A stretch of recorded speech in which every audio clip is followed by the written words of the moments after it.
Այսօր մի փոքր շատ խոսեցի, բայց ակամայից հիշեցի Սասունցի Դավթի էպոսի այդ հատվածը, երբ ասում է. «Ձենով Հանահից սարսափած, թշնամու առաջ ելավ գլխաբաց, աղաչանք արավ ընկապոտները,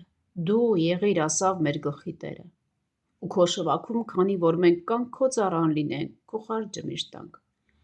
միայն մեր երկիր քար ու քանջ չանես, ու քաղցր աչքով մեզ մտիկ անես, չէ ասավ Մելիք, քո ամբողջ ազգով անց պիտի կենաս իմ սրի տակով,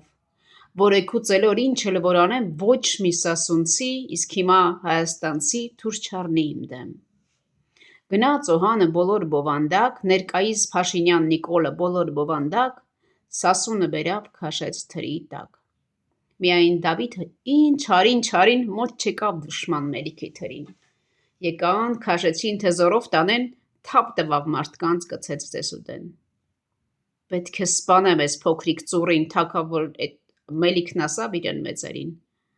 ասին Մելիք դու էդքան հզոր ինչ պետք է անի քեզ մի երեխա, թեկուզ իր տեղով ապարաշ դառնա,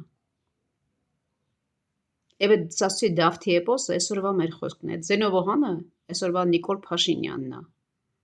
ուզում է բամբողջ ազգին տանի, անցկացնի թուրքի սրի տակով, Նիուժելի հիմա այս մի Դավիթը չկա, որ վեր կենա ասի, չեմ անցնի, ու դուք էլ չեք անցնի, ժողովուրդ, ուղղակի ձեզ խնդրում եմ, ովքեր ընտրելու իրավունք ունեք, թափ տվեք ձեզ, խորը մտածեք, ու հետո գնացեք այդ ընտրության, ինչքան էլ ասեն, թե շատ կան հասարակության մեջ անդամներ, չեն ցանկանում, ոչ ոք չի ցանկանում, որ Նիկոլ Փաշինյանը անցնի, բայց ասում են, մեկը ոչ մի բան չի փոխվի, մեկը ամեն ինչ վերևից ասված է, հավատացեք կփոխվի,